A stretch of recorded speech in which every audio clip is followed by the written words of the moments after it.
Cuando hablamos del Imperio Romano, no nos referimos simplemente a un capítulo de la historia, sino a una de las civilizaciones más influyentes y poderosas que ha existido jamás. Desde su fundación legendaria hasta su expansión por 3 continentes, Roma marcó el curso del mundo. Nos dio leyes, caminos, idiomas, arquitectura, conceptos políticos. Nos dio una idea de imperio que aún resuena en la cultura occidental. Pero antes de convertirse en imperio, Roma fue una pequeña aldea, sin nombre en los grandes mapas de su tiempo, asentada a orillas del río Tíber. Y ahí comienza nuestra historia. Según la leyenda, Roma fue fundada en el año 753 a.C. por Rómulo, quien mató a su hermano gemelo Remo en una disputa por el lugar exacto donde levantar la nueva ciudad. Criados por una loba, símbolo de fuerza salvaje y destino divino, Rómulo y Remo eran hijos del dios Marte, lo que daba a Roma un origen mitológico, casi sagrado. Pero esa es solo la leyenda. En realidad, Roma emergió lentamente como un asentamiento latino, en una región plagada de tribus, reinos y ciudades-estado, los sabinos, los etruscos, los samnitas. Durante sus primeros siglos, Roma fue una monarquía. 7 reyes gobernaron, mezclando la realidad con la mitología. El último de ellos, Tarquinio el Soberbio, fue derrocado por el pueblo en el 509 a.C., harto de su tiranía. Y así nació la República Romana. La República era un experimento político revolucionario para su época. Un sistema que combinaba aristocracia, democracia y elementos de monarquía en una estructura de equilibrio delicado. Los cónsules, elegidos anualmente, eran los máximos magistrados, pero el Senado, dominado por patricios, tenía el verdadero control. Los plebeyos, por su parte, lucharon durante siglos por mayor representación, logrando crear la figura del tribuno de la plebe. Durante estos siglos, Roma no dejó de expandirse. Primero sometió a los pueblos vecinos del Lacio, luego avanzó hacia el sur, hacia la Magna Grecia, y hacia el norte, contra los etruscos. Pero el verdadero salto hacia la grandeza ocurrió cuando Roma se cruzó con otro titán, Cartago.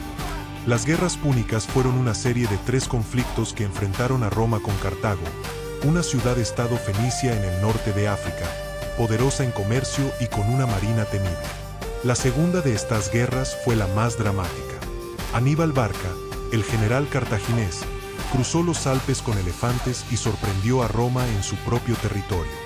Venció una y otra vez, en Trebia, en el lago Trasimeno, en Cannae. Pero Roma resistió. El contraataque romano liderado por Escipión el Africano culminó en la batalla de Zama. En el 202 a.C. Cartago fue derrotada. Roma había vencido, no solo a su mayor rival, sino a su propio miedo. Con Cartago fuera del camino, Roma extendió su dominio por el Mediterráneo. Grecia cayó bajo su influencia, Macedonia fue anexada, Asia Menor empezó a mirar hacia el Tíber como centro de poder. Las legiones romanas, disciplinadas y feroces, llevaban la bandera del águila cada vez más lejos. Pero con el poder llegó también la corrupción. En el siglo I a.C., Roma ya no era la república virtuosa que idealizaba su pasado.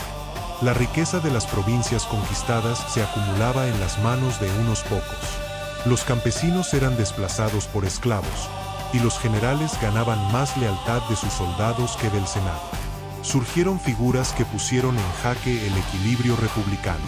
Uno de ellos fue Cayo Mario, reformador del ejército. Otro fue su rival, Lucio Cornelio Sila, que se hizo dictador a sangre y fuego. Pero ninguno de ellos fue tan decisivo como Julio César. César, político brillante, escritor notable, general invencible, cruzó el Rubicón en el año 49 a.C. con una sola frase: Alea iacta est, la suerte está echada. Desató una guerra civil contra su rival Pompeyo, que acabaría con César como dictador perpetuo. Bajo su mando, Roma vivió reformas profundas, una nueva concepción del poder, y para muchos, la esperanza de una era dorada. Pero el Senado no podía permitir que un solo hombre acabara con la República. El 15 de marzo del 44 a.C., los idus de marzo, Julio César fue asesinado por un grupo de senadores que temían su ambición. Entre ellos, Bruto, a quien César consideraba un hijo. La República, sin embargo, no fue salvada. Fue la última puñalada en su agónica existencia. La muerte de César desató otra guerra civil. Octavio, su heredero político e hijo adoptivo, se enfrentó a Marco Antonio, antiguo aliado de César y pareja de Cleopatra, reina de Egipto. En la batalla de Accio, en el año 31 a.C., Octavio derrotó a Antonio y Cleopatra, quienes terminaron quitándose la vida. Y así, con todos sus enemigos muertos, Octavio regresó a Roma no como dictador, sino como príncipe. El Senado le otorgó un nuevo nombre: Augusto. Había nacido el Imperio Romano. Con Augusto comienza el Principado, una forma de gobierno que mantenía la fachada republicana, pero donde todo el poder residía en una sola persona. Augusto era príncipe, cónsul, tribuno, pontífice máximo, todo en uno. Su reinado fue el inicio de la Pax Romana, un periodo de relativa estabilidad y prosperidad que duró más de 2 siglos. Las ciudades florecieron. Se construyeron acueductos, teatros, foros, caminos. Roma se convirtió en una metrópolis de más de 1 millón de habitantes. Las fronteras del imperio llegaban desde Britania hasta Egipto, desde Hispania hasta Siria. Era un mundo interconectado por una red de vías romanas, administrado con leyes uniformes y protegido por legiones que hablaban latín, rezaban a Júpiter y brindaban con vino. Pero la gloria imperial no estaba libre de sombras. Los emperadores que siguieron a Augusto variaron enormemente en carácter y habilidad. Tiberio, su sucesor, fue un militar respetado, pero gobernó con paranoia. Calígula, su heredero, se volvió infame por su locura. Nerón, que reinó después, pasó a la historia por su crueldad y por tocar la lira mientras Roma ardía en llamas. A pesar de los excesos imperiales, Roma se mantenía firme gracias a su estructura administrativa, su poder militar y su capacidad de adaptación. Y en el año 69 después de Cristo, tras el suicidio de Nerón y un año entero de guerras civiles, subió al poder un nuevo emperador, Vespasiano.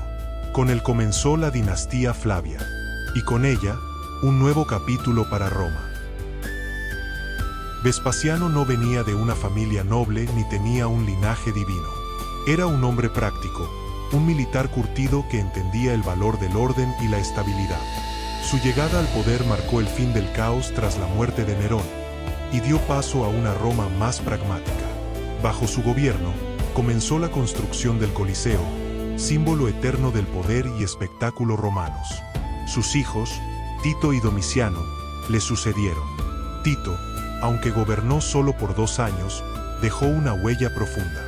Durante su reinado ocurrieron 2 tragedias enormes: la erupción del Vesubio en el 79 después de Cristo, que sepultó Pompeya y Herculano, y un gran incendio en Roma. A pesar de ello, fue amado por el pueblo. Domiciano, en cambio, fue un autócrata duro, centralizó aún más el poder y terminó asesinado por su propio entorno.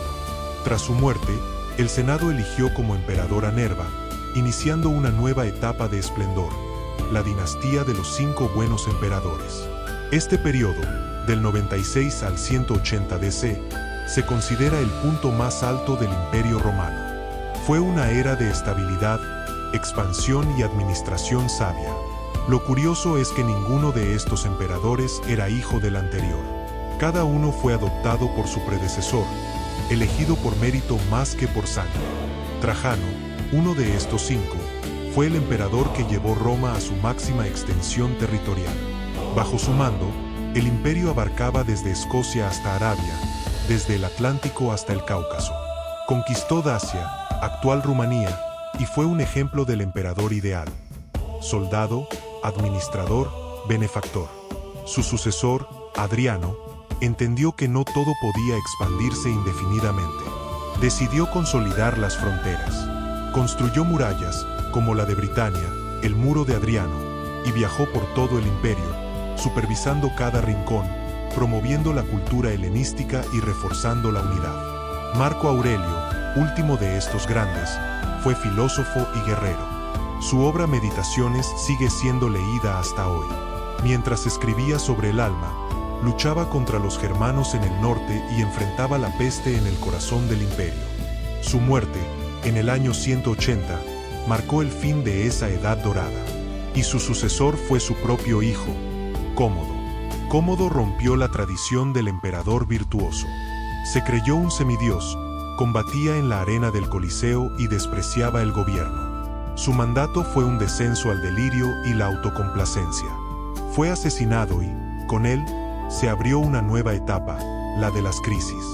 A partir del siglo III, el Imperio Romano enfrentó una tormenta perfecta.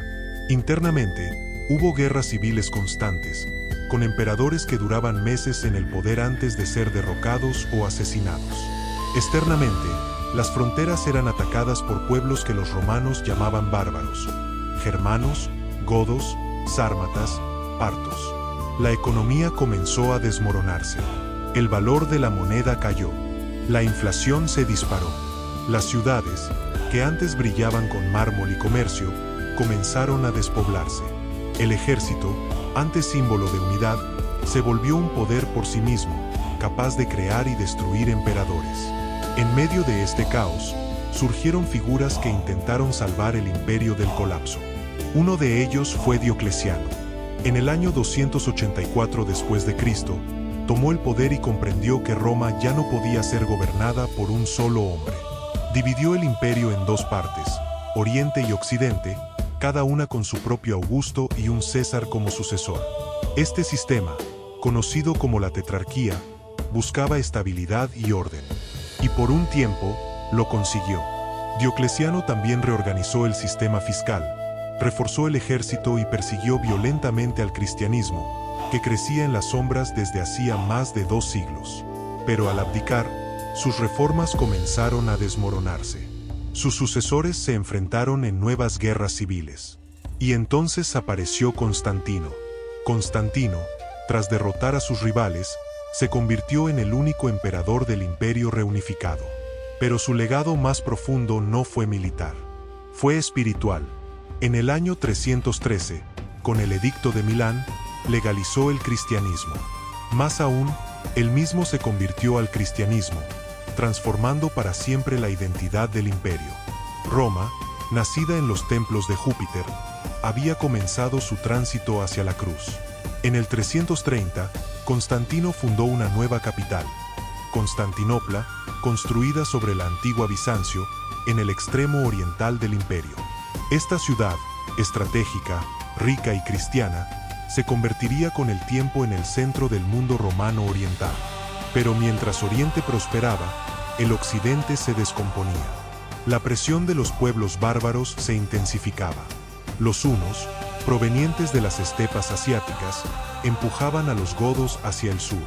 En el año 378, en la batalla de Adrianópolis, los visigodos derrotaron al ejército romano y mataron al emperador Valente. Fue una herida profunda, una señal de que Roma ya no era invencible. En el 410, los visigodos, liderados por Alarico, hicieron lo impensable: saquearon la ciudad de Roma. Era la primera vez en 800 años que caía en manos enemigas. El mundo tembló. San Jerónimo, al enterarse, escribió: «Se ha caído la luz del universo». Roma, la eterna, ya no era el corazón del poder. El imperio occidental era una sombra. En las décadas siguientes, las provincias se fueron perdiendo: Britania, Hispania, África del Norte. Los emperadores eran marionetas de generales germanos. Y finalmente, en el año 476, Rómulo Augustulo, el último emperador romano de Occidente, fue depuesto por Odoacro, un caudillo bárbaro. Roma había caído, pero el imperio no había muerto del todo. En Oriente, Constantinopla se mantuvo firme. El Imperio Romano de Oriente, que más tarde conoceríamos como el Imperio Bizantino, perduró por casi 1000 años más. Sus emperadores se seguirían llamando romanos, su idioma pasaría del latín al griego, pero su herencia era inequívoca. Y así, lo que comenzó como una aldea al borde del Tíber, se transformó en la civilización que dio forma al mundo occidental. Roma legó al mundo su derecho, su lengua, su arquitectura, su visión de la república y del poder. Roma no fue eterna en su forma, pero sí en su huella.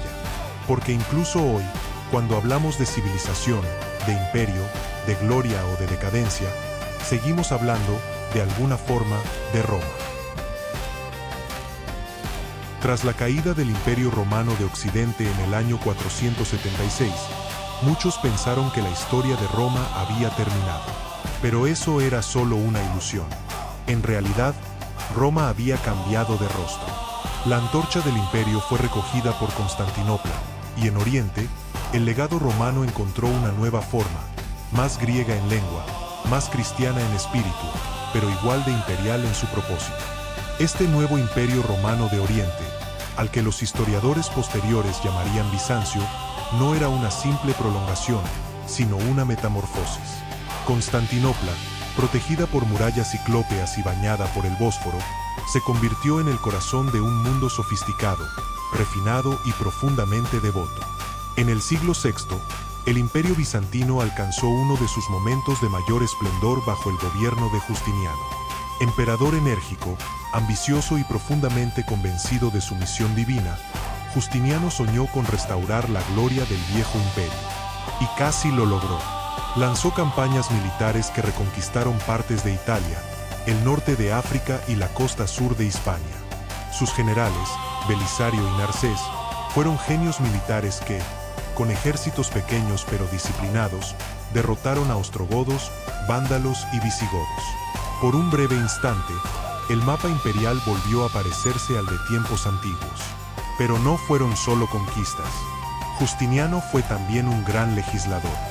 Su Corpus Iuris Civilis, o Código de Justiniano, recopiló, depuró y organizó siglos de leyes romanas.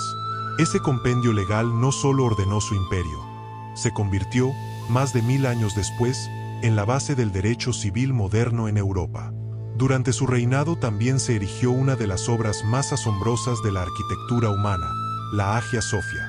Sus cúpulas colosales, sus mosaicos dorados, su geometría celestial, todo reflejaba la gloria de Dios y del imperio.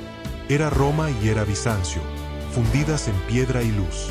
Pero el esplendor tenía un precio. Las campañas militares fueron costosas. Las revueltas internas, como la devastadora rebelión de Nicá, pusieron a prueba el trono de Justiniano. Y la peste, la llamada plaga de Justiniano, mató a millones y debilitó profundamente al imperio. Después de Justiniano, el imperio entró en siglos de resistencia. Ya no era la potencia invencible que dominaba el Mediterráneo. Ahora era un baluarte en constante lucha, primero contra los persas, luego contra el avance imparable del Islam.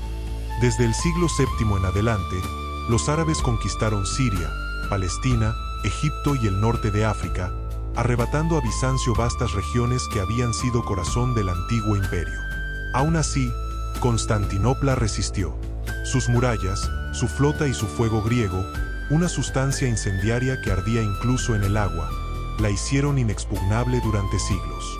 Fue un faro de cultura, un puente entre Oriente y Occidente, entre lo antiguo y lo nuevo. Mientras tanto, en Europa occidental, los reinos germánicos ocupaban el vacío dejado por Roma. Ostrogodos en Italia, visigodos en Hispania, francos en la Galia. Estos pueblos, que antes habían sido enemigos de Roma, comenzaron a adoptar su cultura, su lengua, incluso su religión. El latín siguió vivo, transformándose en las lenguas romances. El derecho romano se conservó en monasterios. La Iglesia, con sede en Roma, asumió un papel central, no solo espiritual, sino político. Y en el año 800, un acontecimiento marcó un giro simbólico. El Papa coronó a Carlomagno como emperador de los romanos. En ese acto nacía el llamado Sacro Imperio Romano Germánico. No era Roma, ni en poder ni en esencia, pero la idea seguía viva. Roma, como ideal, como legitimidad, como herencia imperial, era tan poderosa que todos querían reclamarla. Durante los siglos siguientes, Europa entró en la Edad Media, una era de fragmentación, fe y conflicto. Pero la sombra de Roma seguía presente. Las ciudades usaban su trazado. Las leyes citaban su código. Los templos paganos eran convertidos en iglesias. Las ruinas, en cantera para nuevas obras. Y mientras en Occidente se gestaban reinos nuevos, en Oriente Bizancio seguía resistiendo, adaptándose, reformándose. A veces poderoso, otras al borde del colapso, el Imperio bizantino vivió siglos de guerra, diplomacia y fe. En el año 1054, el cristianismo se dividió formalmente en dos grandes ramas, la Iglesia Católica Romana y la Iglesia Ortodoxa Oriental. Fue un cisma doloroso, más político que teológico, que separó Roma de Constantinopla de forma irreversible. En el siglo XI, las cruzadas marcaron un nuevo capítulo. Los reinos cristianos de Europa Occidental, impulsados por la fe y la ambición, marcharon hacia Tierra Santa. Bizancio, al principio, los recibió como aliados, pero pronto comprendió que aquellos cruzados, que decían luchar por Cristo, también codiciaban su riqueza. En 1204, durante la Cuarta Cruzada, Constantinopla fue saqueada por los propios cruzados. Fue un golpe devastador. La ciudad, hasta entonces la más rica de Europa, fue expoliada, profanada, destrozada. El imperio quedó dividido, debilitado, humillado. Aunque Bizancio logró reconquistar la ciudad en 1261, nunca volvió a hacer lo mismo. Mientras tanto, al este, una nueva amenaza emergía, los turcos otomanos.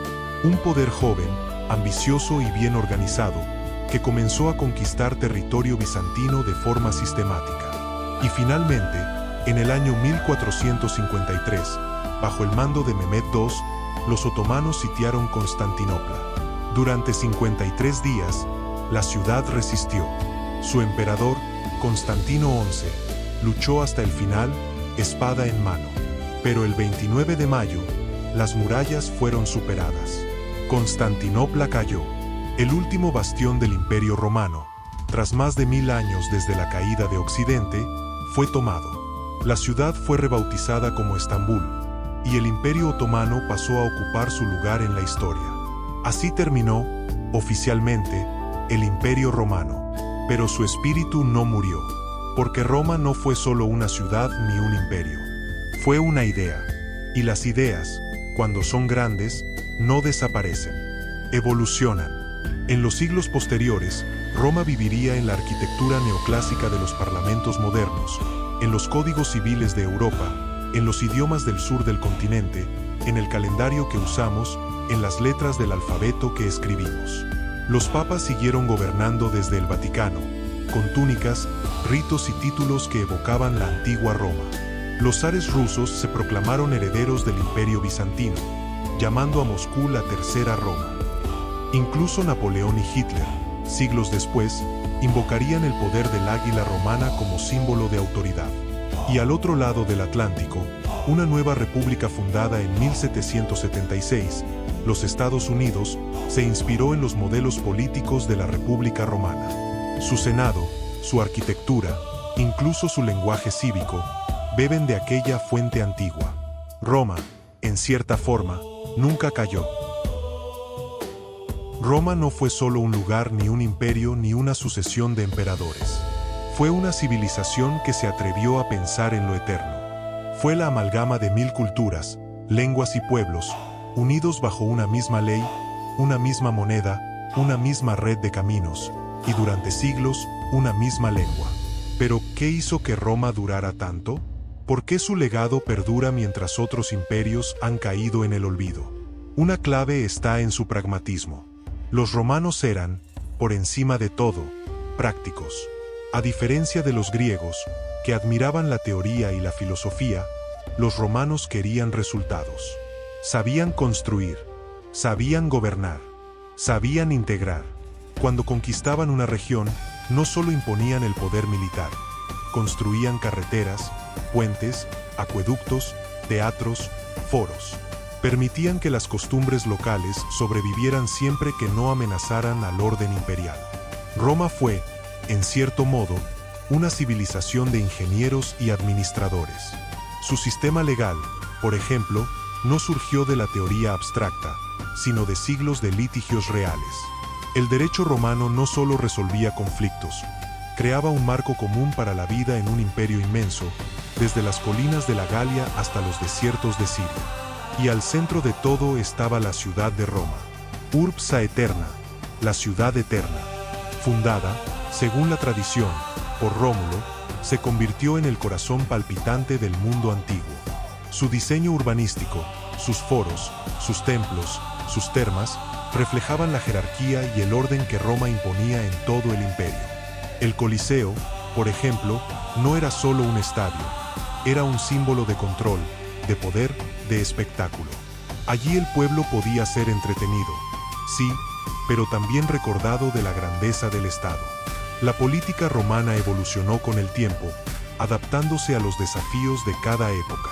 Pasó de la monarquía a la república, y de ahí al imperio, manteniendo siempre una habilidad casi camaleónica para sobrevivir.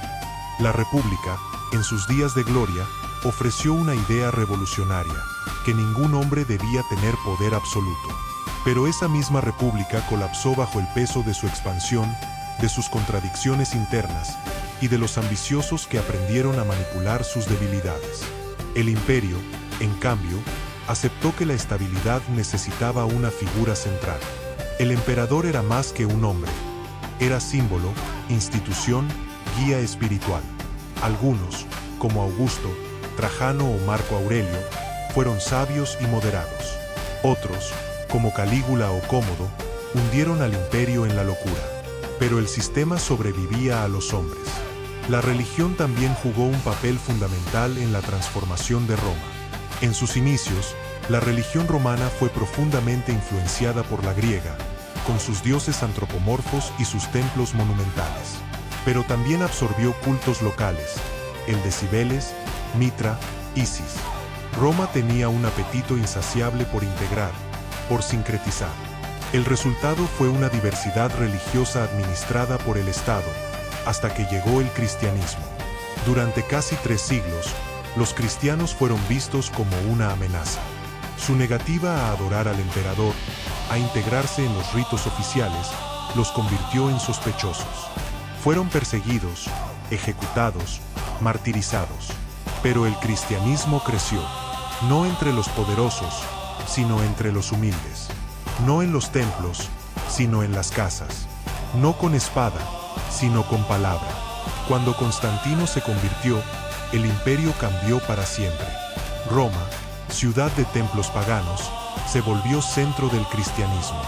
El Vaticano, siglos después, se alzaría como símbolo de esa transformación.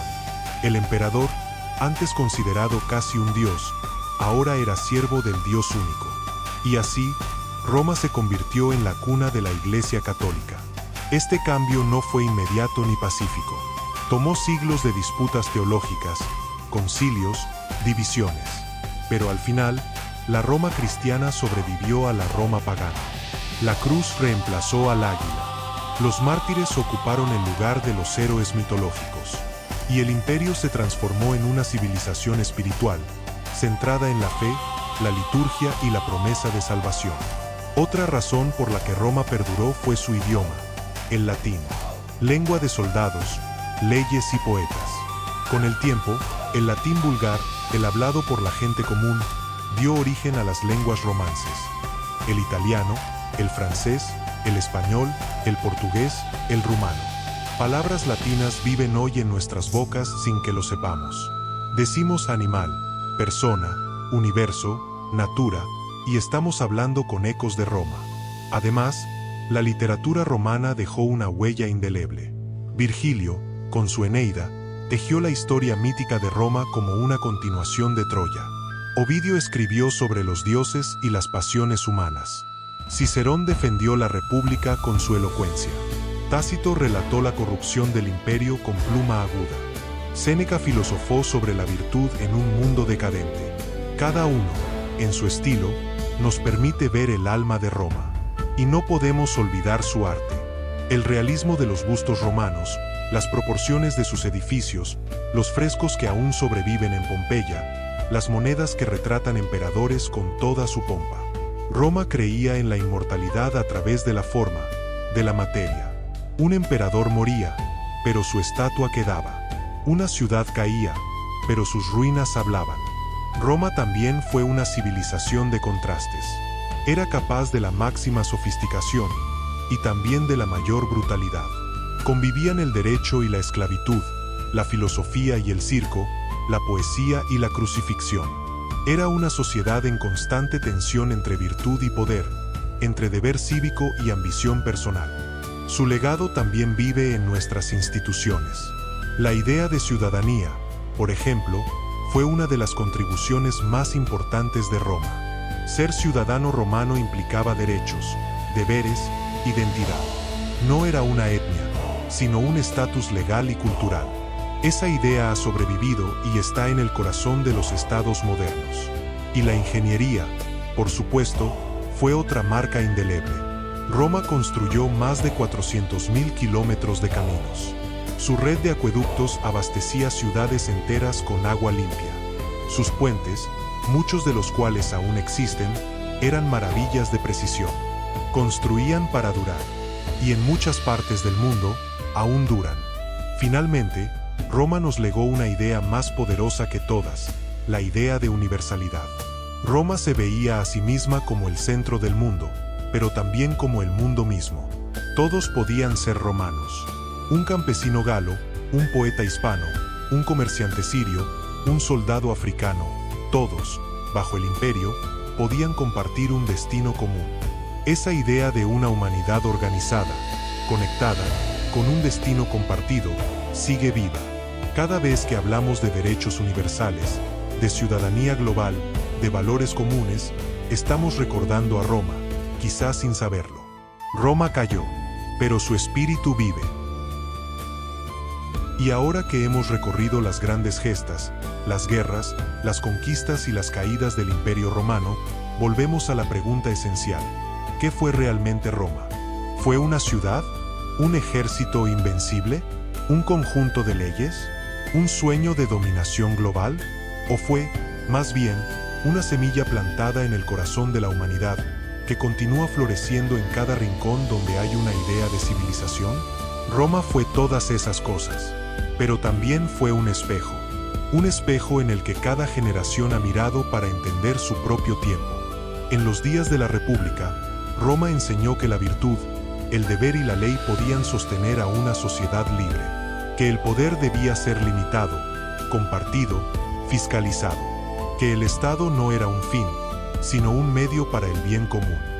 Fue una lección brillante, pero también frágil, porque la República no cayó por un enemigo exterior, cayó por la ambición interna, por el desprecio a las instituciones, por el uso de la violencia como herramienta política. En los días del Imperio, Roma mostró cómo el orden puede imponerse cuando el caos amenaza con devorarlo todo. Cómo un gobierno fuerte puede traer paz, progreso, seguridad. Pero también reveló los peligros del poder absoluto, del culto al líder, de la desconexión entre gobernantes y gobernados. Es por eso que Roma, incluso en su ausencia, sigue siendo parte del debate político moderno. Cada vez que una república se transforma en autocracia, Roma es citada. Cada vez que se invoca la ley como escudo contra la tiranía, Roma está presente. Cada vez que se habla de decadencia moral, de lujo excesivo, de corrupción, se evocan las palabras de Cicerón o Tácito. Roma, con sus aciertos y errores, con su luz y su sombra, sigue siendo lección y advertencia. Y no hay civilización posterior en Occidente que no haya dialogado con Roma. El Renacimiento fue, en gran parte, un redescubrimiento de Roma. Sus pensadores, sus artistas, sus arquitectos, buscaron en las ruinas romanas la inspiración para una nueva era. Miguel Ángel, Bramante, Rafael, todos imaginaron su obra como una continuación de la antigua gloria. La Ilustración también bebió de Roma. Montesquieu estudió su constitución para entender el equilibrio de poderes. Los padres fundadores de Estados Unidos moldearon su república inspirándose en el Senado romano, en el veto de los tribunos, en los peligros del César. Incluso en el lenguaje moderno usamos expresiones que vienen directamente de la historia romana. Cruzar el Rubicón, para hablar de decisiones sin retorno. Pan y circo, para referirse a distracciones políticas. Todos los caminos conducen a Roma, para hablar de centros de poder. Pero no debemos olvidar que Roma también fue un imperio construido sobre la violencia. Sus conquistas fueron sangrientas. Su economía dependía en gran medida de la esclavitud. Sus juegos más populares eran espectáculos de muerte. El mismo imperio que fundó ciudades y construyó carreteras fue también el que crucificó miles de rebeldes, destruyó culturas enteras, reprimió levantamientos con brutalidad. Así es Roma, un equilibrio inestable entre civilización y barbarie, entre belleza y crueldad. No es un modelo perfecto, pero sí un caso fascinante de lo que una sociedad humana puede llegar a ser, para bien y para mal. Y no es casualidad que Roma haya sido retomada una y otra vez por quienes buscan poder. Desde Carlomagno hasta Napoleón, desde los zares rusos hasta los dictadores modernos, todos han querido ser el nuevo César. Todos han querido controlar el símbolo. Porque Roma no es solo historia, es mito. Y los mitos son poderosos. Pero también hay una Roma que resiste al poder. Una Roma de ciudadanos, de juristas, de pensadores. Una Roma que no necesita imperio, solo ideas. Esa es la Roma que vive en el derecho internacional, en la arquitectura de nuestras ciudades, en el nombre de nuestras instituciones. Hoy, más de 2500 años después de su fundación mítica, Roma sigue presente en más aspectos de nuestra vida diaria de lo que imaginamos. Las ciudades modernas, con sus calles rectas, sus plazas públicas, sus sistemas de agua, heredan su diseño. La estructura legal de muchas naciones aún usa principios del derecho romano. Las lenguas romances siguen siendo una versión moderna del latín popular. Incluso el calendario que usamos, con sus meses y semanas, fue reformado por Julio César.